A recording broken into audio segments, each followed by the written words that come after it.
This is Piers Morgan Uncensored, and this is the interview the entire world has been talking about. Cristiano Ronaldo, one-on-one.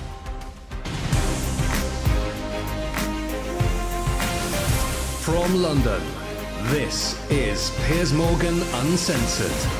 Welcome to a special edition of Piers Morgan Uncensored. Cristiano Ronaldo is a football megastar. In my opinion, the greatest player to ever grace the game.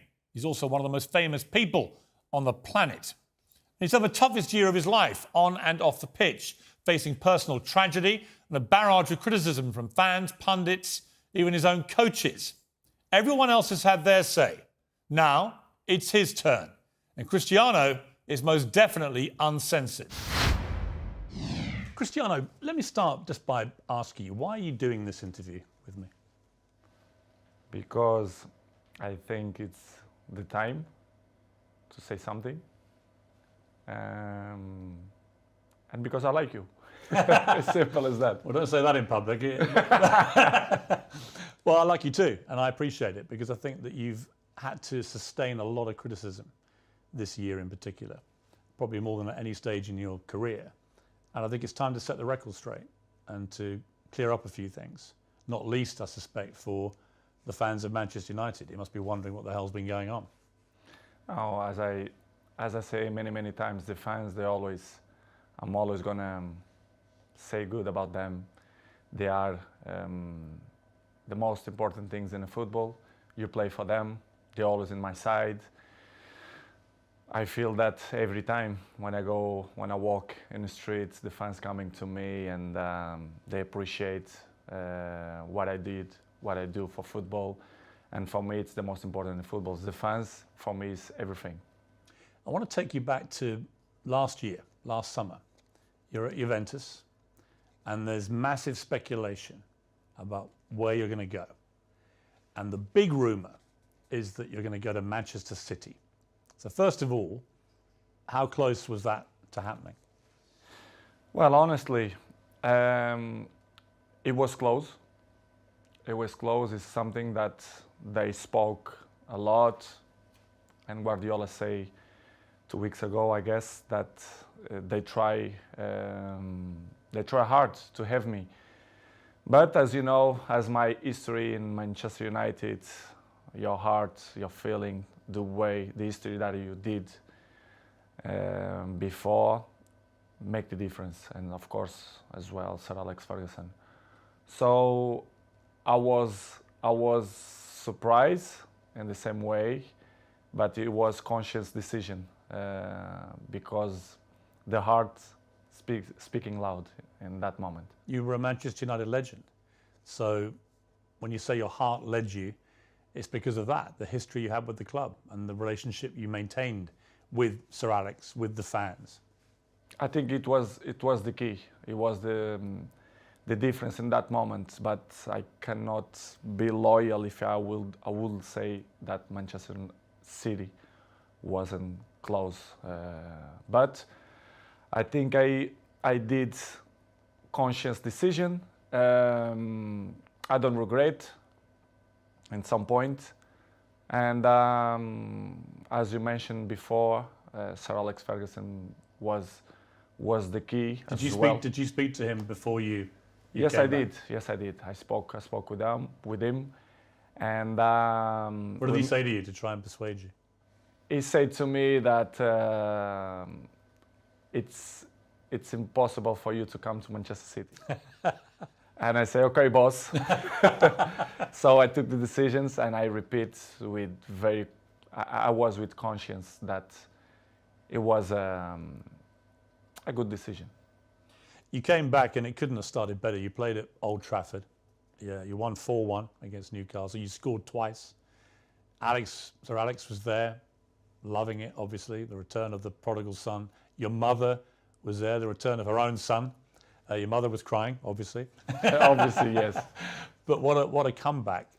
How did that feel that day when you came off the pitch? Well, that feeling was amazing, but not only the day of the game. I felt before the week before that everything changed. The world speak about me, Cristiano, back home, back where they belong.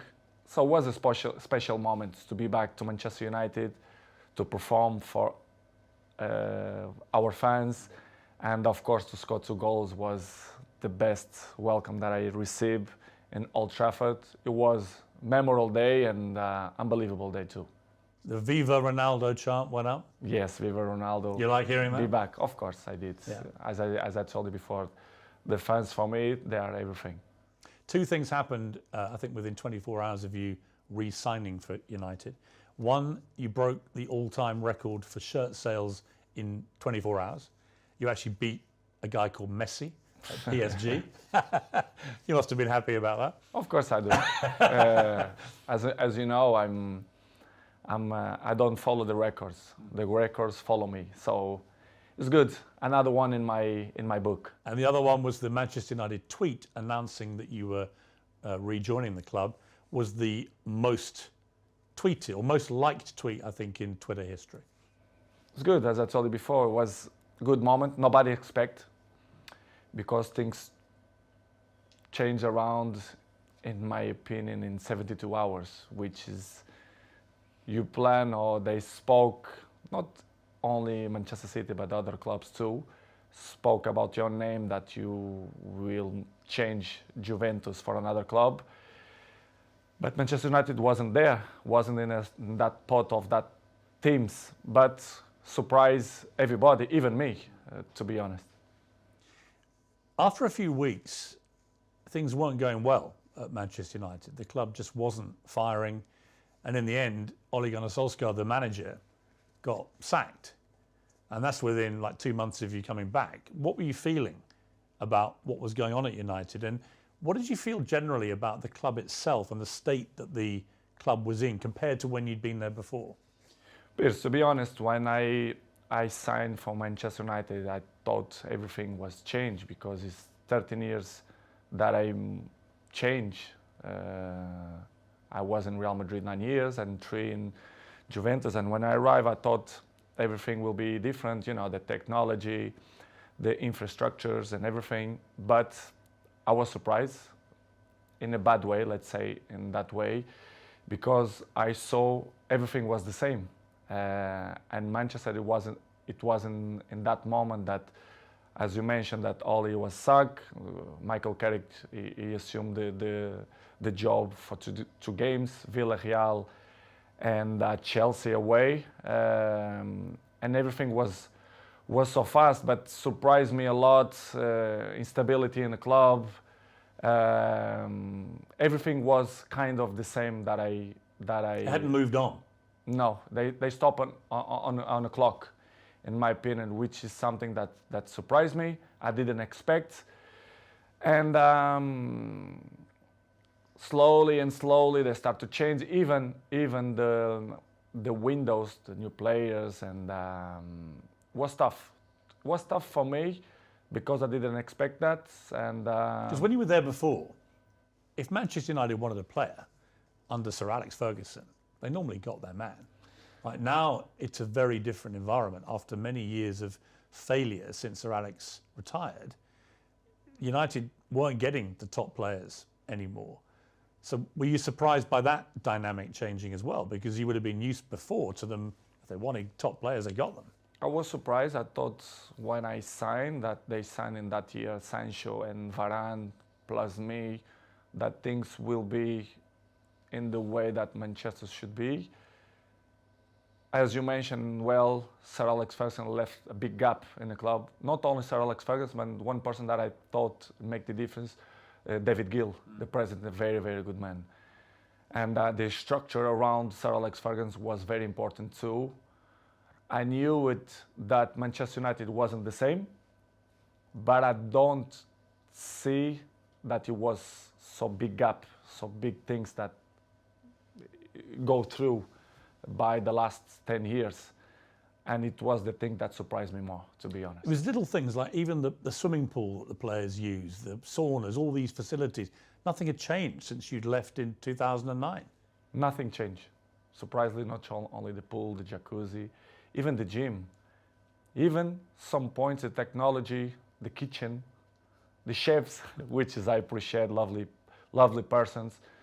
they stop in a time which is it surprised me a lot. I thought I will see different things, different, as I mentioned before, technology, infrastructure, but unfortunately we see many things that I'm used to see when I was 20, 21, 23, so surprised me a lot. You'd also, of course, as you said, you've been at Real Madrid and Juventus, where you saw them moving all the time to progress with technology, the latest thing, to improve performance levels. So you were able to compare what you'd experienced there with what was not happening at United. In United, the progress was zero, in my opinion. To compare with Real Madrid and even Juventus, that they follow the recent world. So the technology, especially the terms of training, nutrition, and conditions of eat properly and to recover better than before, surprised me. Manchester right now, to compare with that club, I think it's behind, in my opinion, which is something that surprised me. A club with this dimension should be in the top of the tree, in my opinion, and they are not. Unfortunately, they are not in that level, but I hope the next years they can reach to be in a top level. Up next, Ronaldo's scathing verdict on what's gone wrong at Manchester United.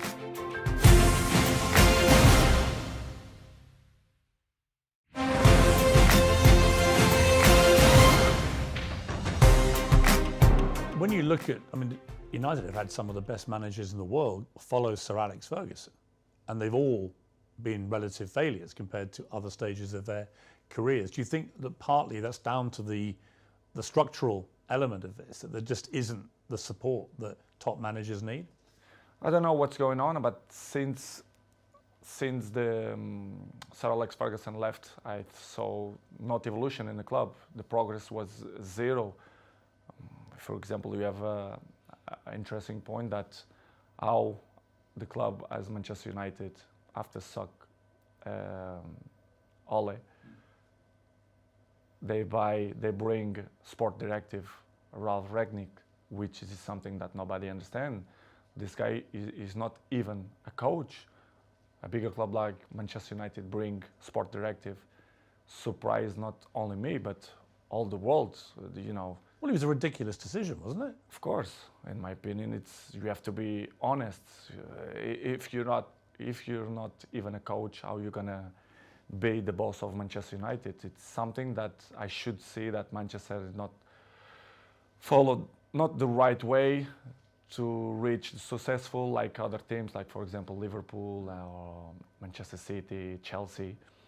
They are one step behind or two because of this kind of mistakes. In my opinion, they should improve and change probably the staff or the people, the directives or presidents. I don't know who is the problem there, but since did it show a lack of ambition to you when they replaced Ole Gunnar Solskjaer, who a lot of fans liked, but he obviously wasn't delivering the big titles that United wanted and were used to. But to appoint someone like Ralph Rangnick, I'd never heard of him. And I'm thinking had you heard of him? No, of course not. You'd never heard of this guy? Nobody, and the people who I speak, nobody knew it, who is him. So suddenly did you call him the boss? Of course, I respect. We have to call because he assumed the job. Regardless, all the coaches that I had in my career, I call them boss because if they assume the job, you have to call in that way. But in the end, deep inside me, I never saw him as a boss because I saw some points that I never agreed, and he stopped in the time as well. Because if you're not being a coach, the next 5 years, you're gonna lost the identity of to be a coach. So surprised me a lot. But in the same way, don't surprise me a lot because if you see the structures, they keep it the same. So the coaches didn't surprise me, but was a tough moment. What was extraordinary was very quickly after Rangnick took over, started briefing journalists that you weren't pressing enough and that maybe it would be a good idea if you moved on from the club. And I'm like, who is this guy? And why is he saying this to the man who's scoring the goals? To be honest, Piers, it's something that I don't understand. It's the new coaches that coming around, they think they find the last Coca-Cola in the desert, which is I don't understand. The football there invents many years. So, but I respect any coach have a different approach, different opinions, different mentality, but kind of some points that you not agree. So I'm always like that in my life. I'm always been besides the best coaches in the world, Zidane, Ancelotti, Mourinho, Fernando Santos, Allegri. So I had kind of some experience because I learned from them. And when you see some coaches that they're coming, that they want to revolution the football, I not agree. I have my opinion. They agree or they disagree, but it's part of the business because in the end of the day, I'm in a club to win. And with my experience, I want to help, like always. And some coaches that don't accept. And, it's part of the job. Did he know what he was doing, Rangnick, or not? At a club like United? No, they don't. They knew the club very well, but they don't know the dimension of the club inside, the history of the club, which is for me surprised me even more, which is when the soccer, Ole Solskjaer, you should bring a top manager, not sport director. Did you think it was right to get rid of Solskjaer, or would you have kept him on? Well, it's not. Well, I love Solskjaer. I think he was a top person because what I keep inside my heart, it's the heart of the persons, and Ole for me is a top person. Coach, of course, he wasn't. He didn't look for what he wants. It's hard to assume after Sir Alex Ferguson, but I think he did a good job. For sure, he need more time, but I'm never doubt that he's going to be a good coach in the future. But it was a good experience. I was so pleased to work with him, even a short period. What about the younger players and specifically their mentality? Because it seemed to me, just from what I was reading, that when you were originally at Manchester United as a young 18-year-old, that you had huge respect for the older players, the Keanes and these guys in the dressing room, and you would soak up their experience, their wisdom and so on. Did you get that same respect, do you think, from the younger players? I don't mean that they don't respect the experienced players or the oldest players. I don't think that word is the best one, but they live in a different era. I can see my kid, they have 12 years old. The mentality, they are not the same. They are not suffer that. What's the difference? The anger.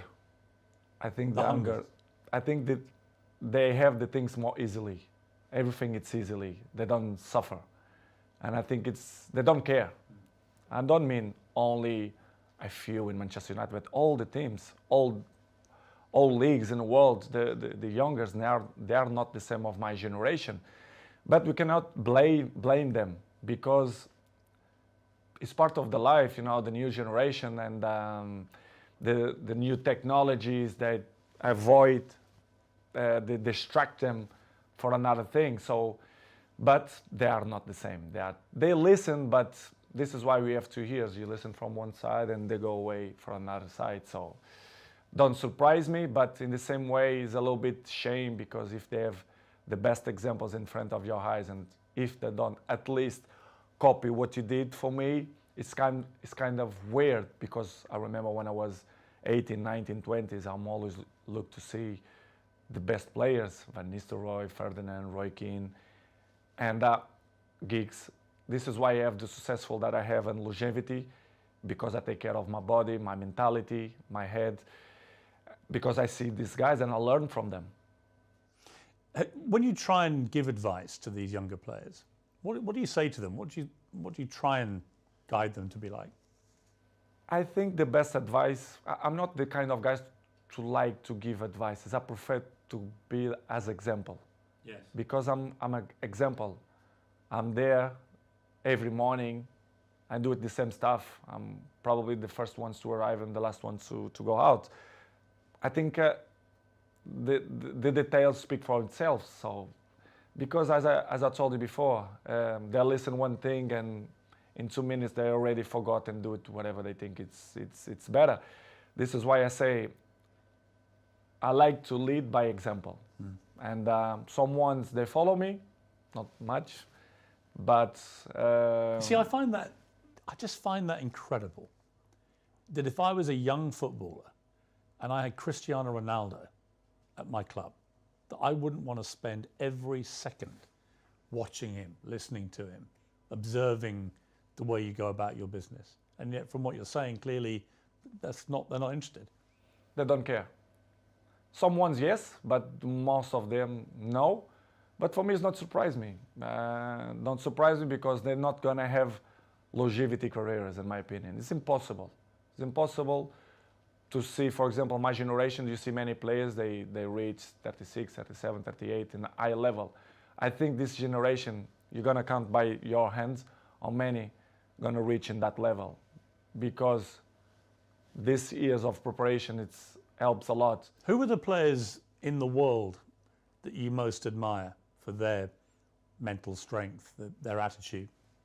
It's difficult question because I'm always can say what I see from my eyes. For example, if you tell me what I see, for example, in Manchester United, I can mention probably Dalot, Diogo Dalot. His example is young, but he's very, very professional, and I'm not doubt that he's gonna have longevity in the football because he's young, he's smart, intelligent, and he's very professional. You have a few ones more, but like him, it's difficult to see. Probably Martinez, Casemiro's 30s, but I will say Dalot. Coming next, Ronaldo opens up on the toughest moment of his life.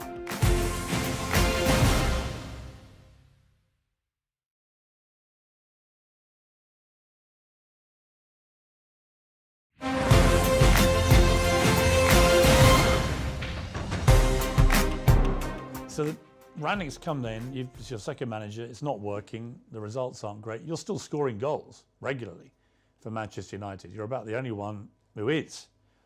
But then you get hit by an awful episode in your life, probably the worst time of your life, where your partner, Georgina, she's pregnant with twins and is actually giving birth to these 2 babies.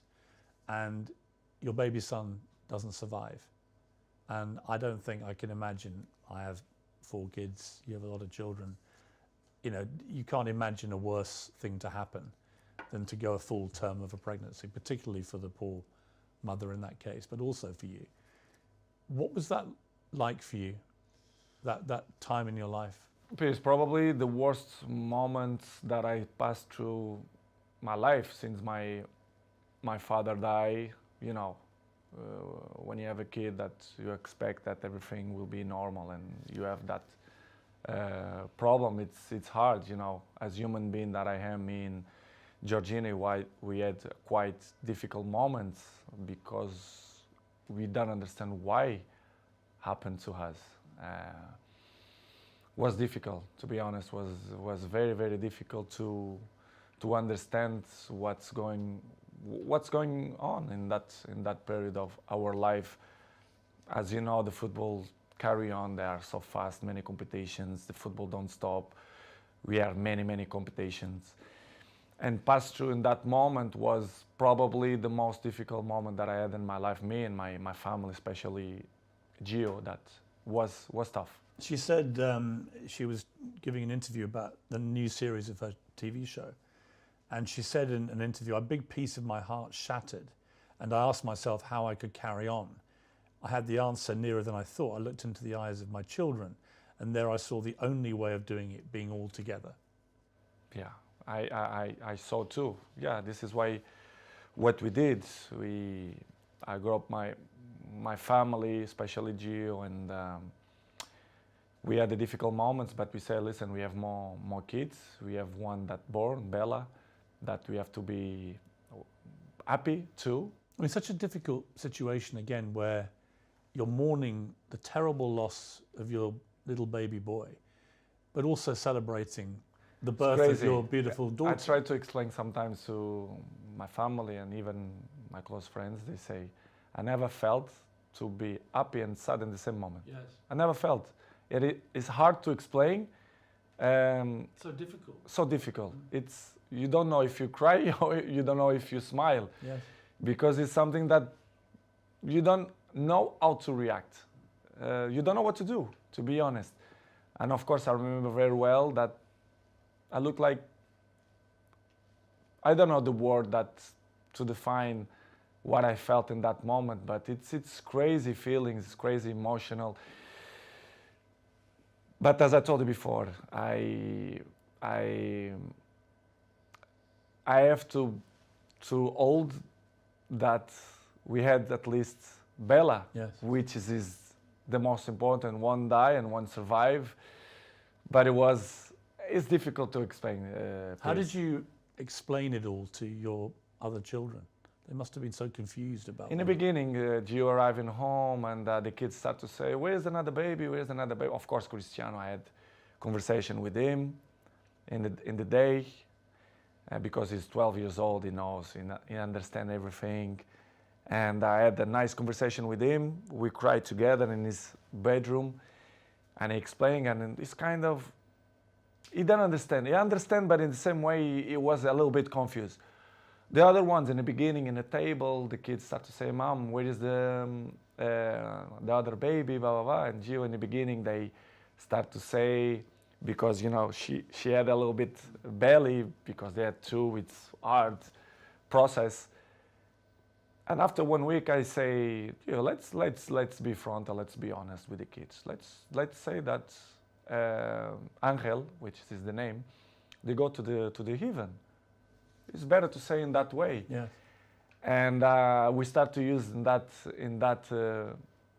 way, and the kids always understand when we had shots in the table, and they say, Daddy, I did this for Angel, and they point out for the sky, which is I say, and I like it the most, because you know it's part of the lives, and I'm not gonna lie to my kids to say the truth, which was a difficult process, but in the same way, I become more father, more friendly of them. They become more close to his daddy, especially me with Georgine as well.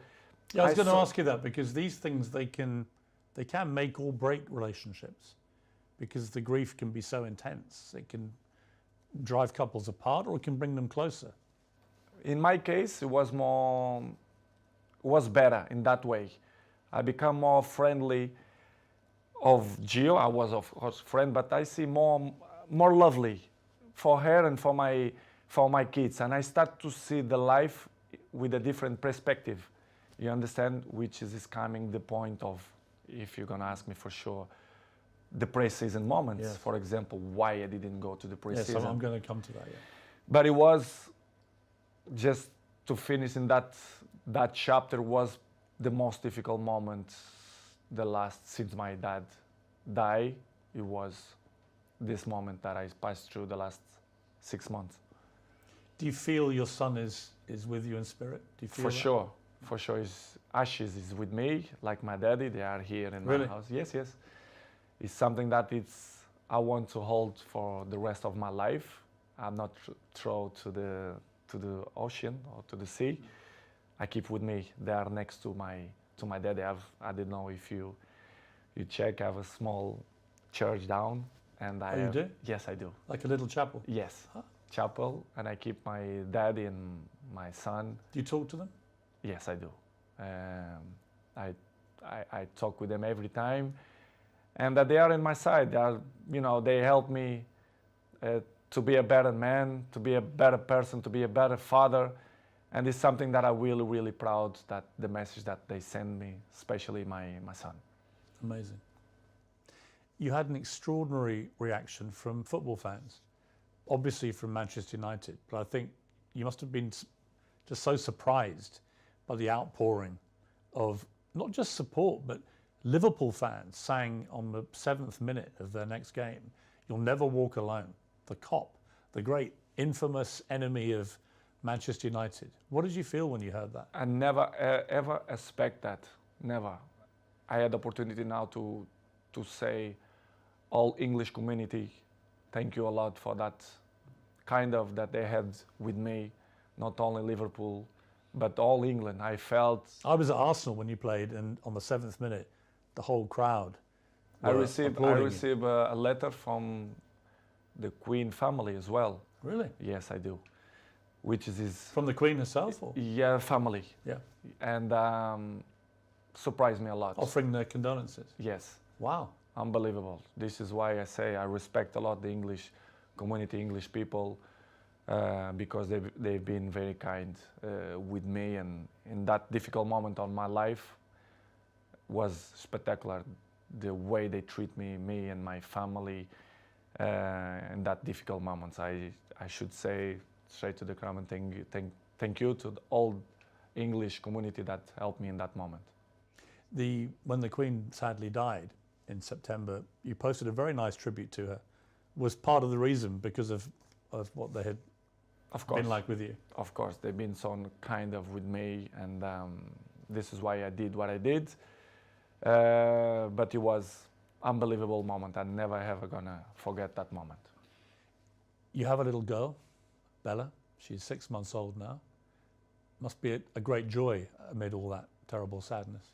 Unbelievable. It was another member in the family. They are the shine of the house, and we are so proud. Me, Georgina, and all my kids. They are very, very proud for them. They are spectacular. A beautiful girl, and we are so happy. We are so happy. We are happy fathers. You're going to have more? I'm not thinking now to thinking more kids. I think we done, but we never know. The future only God knows. But right now we want to have a break to enjoy these ones because they are little. Bella 6 and the rest they are 5 and Cristiano 12. We want to enjoy a little bit of these ones. Let's see the future. It's very difficult to play top level football at the best of times. It's a hard business in full public glare of millions of people watching. To have to go back and play after this must have been incredibly hard for you, even with your mental strength. How did you find that? Difficult, very difficult to play after that. But as I always have good support from my family, and Georgina told me, go to play, go enjoy, to do what you like to do.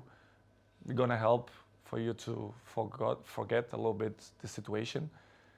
It was difficult, but in the same point, I think helps for you to, to don't thinking much about that, even to training was good. But as you know, the football going so fast, and trainings, games, even the national team, the things going so fast, you don't even have a time to settle and say what's going on, because the things going so fast. But was good. Georgina helped me a lot to give me that possibility to say. She's a very strong woman. Yes, she did. Georgina. Yes. I mean, really strong. Yes. Just to be your partner is probably not an easy time a lot of the time, with all the attention all the time. But to go through what she's gone through and still get up and be there. We help each other. But she struggled when she was young, which is she look at life with a different eyes. Even she's young, but she suffer. She's born in Argentina. She have his issues with his family as well. She live alone. She have interesting life and histories as well.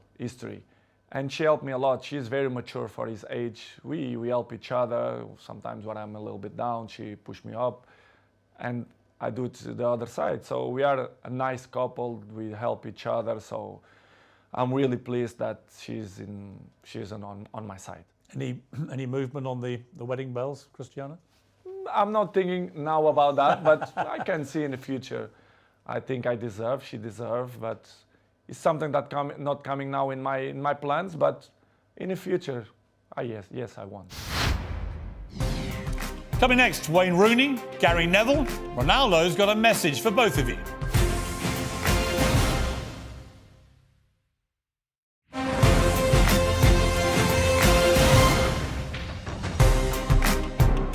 Four days after this terrible time in your life, United get a new manager, Erik ten Hag. Did you know much about him? A little bit through Ajax, the job that he did for Ajax. You end the season with 24 goals for Manchester United, including 18 in the Premier League, 6 in the Champions League. You were second in the Golden Boot for the English football. I mean, by any normal yardstick, that's an incredible performance. And yet you were still getting criticised.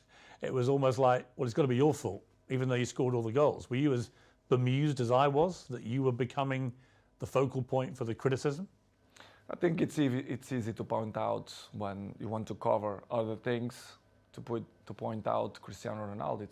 It's easy. Everyone know that press, they wanna put me in the first page because they know they will sell more, the interesting will be different. And I'm used to live like that because, I was 37, I know and I learn many things. When you are in the down of the wave, when you are in the top of the wave, you don't realize and you don't see things that you don't see before, which is I appreciate, to have bad moments, to see which people is in your side, who criticize you more, because they're looking for that. They don't like to see successful people. The people only try to bring negativism. And I felt the last 4 or 5 months that not only for me, but even for my family as well, for Georgina, especially around the world, the press criticized me even more. Sometimes I don't understand why. Even Portuguese press, that they criticize me a lot. I don't understand, but I still believe that the jealousy is part of that. They want to cover many things that helps to shine other things. But listen, Piers, I know I'm 21 years in the top of the game, so I know how it takes. So for me, it's not a problem. It's hard when you are a little bit down to listen to this criticism. Do you read it all? Do you read newspapers? Do you read social media? A good thing that I have, I don't like to read because I know 90% of the times they lie. They are garbage. The press, they are garbage. Not all of them, but most of them. They don't say the truth. And they lie. They constant lie and they constant attack me and my family. They're always negativism against my family. Why I'm gonna read? Because I know they try to make me feel bad, me and my family, which is something hard to deal. But in the end of the day, I understand. But it's really, really hard. The problem you have is you're too famous. You are the most followed human being on Instagram. That you have, I just checked, 495 million followers. I have just under 2 million on Instagram. 8 million on Twitter, so I'm catching you on Twitter slowly, but 400, you're nearly at 500 million followers on Instagram. I mean, that's insane. You're bigger than all the Kardashians put together. It's good. It's good. I feel proud for that. It means a lot for me because it means that people like me too. I'm charismatic. I think why I'm the number one. Sometimes I ask that question to myself. Why me and not another one? Why do you think it is? To be honest, not just only because I play good football, because everyone knows, but I think the rest is relevant. You have to be charismatic. People have to feel some connection with you. I think to be good looking helps too. I have the same problem. Yeah, I feel the same way. To be honest, Piers, I don't know the real reason, but I think I'm charismatic and I'm a appetitive fruit. I don't know if we... A what? A fruit that people want to bite. Yeah. I don't know how you can say in English. Any particular fruit or? let's Nice say peach. strawberry. But I don't know the reason. I mean, what's incredible to me is the power you have. Appetite Appetite fruit.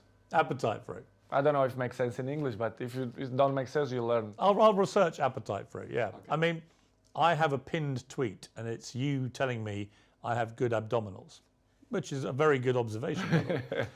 And it's only 10 seconds long.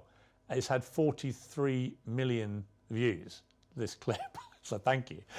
Because 43 million people have heard the guy who actually has got good abdominals tell me I've got good abdominals. But it showed me the sheer firepower you have in that world of social media. It's just extraordinary. Is what I told you before. I have good things, which is you can sell your own product, let's say in that way, but you have to deal with many obstacles in your life too. Do you care if people hate you? I mean, a lot of people love you, but obviously a lot of people don't. You're so big, you're going to get both. But do you care about the ones who hate Cristiano Ronaldo? I care the people who like me. I'm not waste time for the people who don't like me. I think it's waste of time. These people, they are not interesting on my life. I like to be around the people who love me. I don't waste my time to see the criticize of people who is next to me, ex-players, for example. I mean, one of your biggest critics has been, and I'm surprised about this. Me too. Wayne Rooney, for example, who you played with for many years very successfully, and were good friends with him. And yet all this year, 3 or 4 times, he's come out and attacked you in the media. Piers, I don't understand. You should ask this question to him, but I don't know. I don't know why he criticized me so bad, or I don't believe that he's jealous of me. He says your behaviour is unacceptable. United should sell you. Blah blah blah blah blah. I mean, it's Wayne Rooney. It surprised me. It was 1 year ago or 6 months ago here in my house. You pick up his kids here and invite Cristiano to go to his house to play football. I really don't understand people like that, or if they wanna be in the cover of the paper, of the news, or they want a new jobs or whatever. Is it jealousy as well, perhaps, that you're still playing and still in the Man United? Probably, because he finished his career with 30s. So I'm still playing high level. I'm not gonna say that I'm looking better than him, which is true, but that is inarguable. I mean, there's no contest. It's hard to listen that kind of criticize and negative about people who play with you. For example, Gary Neville as well. Yeah, I mean, Gary Neville, you blanked him the other day on the pitch, and he looked quite upset, actually, because he obviously likes being your friend, but he's been pretty critical of you as well. People can have his own opinion, but they don't really know what's going on, for example, inside the training ground and Carrington area, or even my life. They should listen not only one point of view, they have to listen my point of view as well, because it's easy to criticize, but if you don't know the old story, it's easy, you know. But it's, Piers, as I say before, it's part of... Are they still friends of yours, or do you have a line where... They are not my friends. They are colleagues. We play together. They're not coming. We not have a dinner together, for example. But as I told you, Piers, before, it's part of my journey. They keep criticize me, negativism every time. So I continue my trip, and I have to catch up the people who like me. Some of your ex-colleagues have been incredibly supportive. Rio Ferdinand has always got your back. Roy Keane always has your back. Whatever happens, he's always supported you and has continued to do so. Does that mean a lot to you? It means a lot, because I was in the dressing room with them. They are part of my journey in football as well. As I mentioned many times, Roy Keane for me was my best captain ever.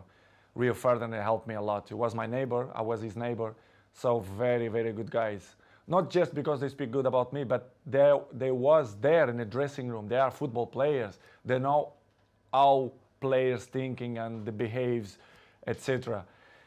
And to listen ex colleagues or teammates to criticize you when they always see one point of view. Do you feel a bit betrayed when they do that? Yes, Because you played together. It's easy to criticize. I don't know if they have a job in television that they must criticize to be more famous. I really don't understand. Do you think they use your name a bit to get attention? I think they take advantage of that because they are not stupid. And I really understand, and I have to carry on with my life with criticize or when the people speak good about you. But it's hard when you see people who was in the dressing room with you criticize you in that way. It must hurt It's you. not good. Yeah. Yes, I did, but A bit. not hurt. I'm not gonna be more slim. I'm not gonna sleep bad because of the criticize. But it's not good to listen that. Disappointing. A little bit, yes, disappointing. Next on Uncensored, expect fireworks in the explosive second half of my 90 minutes with Ronaldo. Your baby daughter's in hospital. And the president of Manchester United didn't believe the empathy don't exist. The Glazers, they don't care about the club. What would your message be to Manchester United fans? The fans for me will be always in my heart. He was deliberately provoking you. I didn't felt that he had respect for me. Cristiano Ronaldo's 12 rules to life. Why not? Imagine the rest of the rats, they're gonna criticize me too. I'm just trying to work out how Wayne Rooney could hate you even more. They only speak about the black sheep, which is me. They're trying to force you out. Yes, not only the coach, but the other 2 or 3 guys there around the club. Yes, I feel betrayed. If you don't have respect for me, I'm never gonna have respect for you. You think England have a chance? I have a chance beside Portugal, in my opinion. That's it, you retire, right? Yeah, I retired. 100%.